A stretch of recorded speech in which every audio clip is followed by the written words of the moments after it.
Hi സുഹൃത്തുക്കളെ, എല്ലാവർക്കും തിരുവമ്പല്ലൂർ പൊങ്കലിലേക്ക് സ്വാഗതം. പാലക്കാട് ജില്ലയിലെ ഏറ്റവും പ്രധാനപ്പെട്ട പ്രാദേശിക ഉത്സവങ്ങളിലൊന്നാണ് പൊങ്കൽ, മാരിയമ്മൻ പൊങ്കൽ മഹോത്സവങ്ങൾ. അത് പല സ്ഥലങ്ങളിലും പല രീതിയിലാണ് ആചരിക്കുക. ചിലയിടത്ത് വൈകുന്നേരത്താണ് മാവിളക്ക് ഘോഷയാത്രയൊക്കെ ഉണ്ടാവുക, മാവിളക്ക് എഴുന്നള്ളിപ്പൊക്കെ ഉണ്ടാവുക. ഞങ്ങളുടെ അവിടെ നേരെ തിരിച്ചാണ്. രാവിലെയാണ്, പുലർച്ചെയാണ് മാവിളക്ക് എഴുന്നള്ളിപ്പുണ്ടാവുക.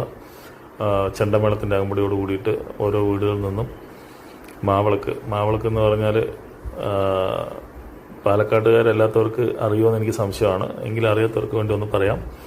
മാവിളക്ക് പച്ചരി വെള്ളത്തിലിട്ട് കുതിർത്ത ശേഷം പൊടിച്ചെടുത്ത് അതിൽ ശർക്കരപ്പാവും ഏലക്കയും ചുക്കും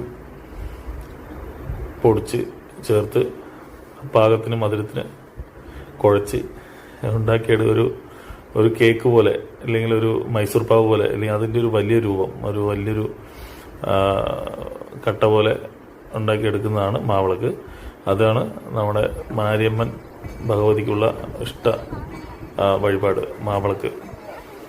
അപ്പോൾ അതിങ്ങനെ എഴുന്നള്ളിപ്പ് വളരെ ആഘോഷപൂർവ്വം ഓരോ വീടുകളിൽ നിന്നും വാദ്യഘോഷങ്ങളുടെ അകമ്പടിയോട് കൂടിയിട്ട് അമ്പലത്തിലേക്ക് എഴുന്നള്ളിക്കും. അതിനുശേഷം അമ്പലത്തിൽ വെച്ച്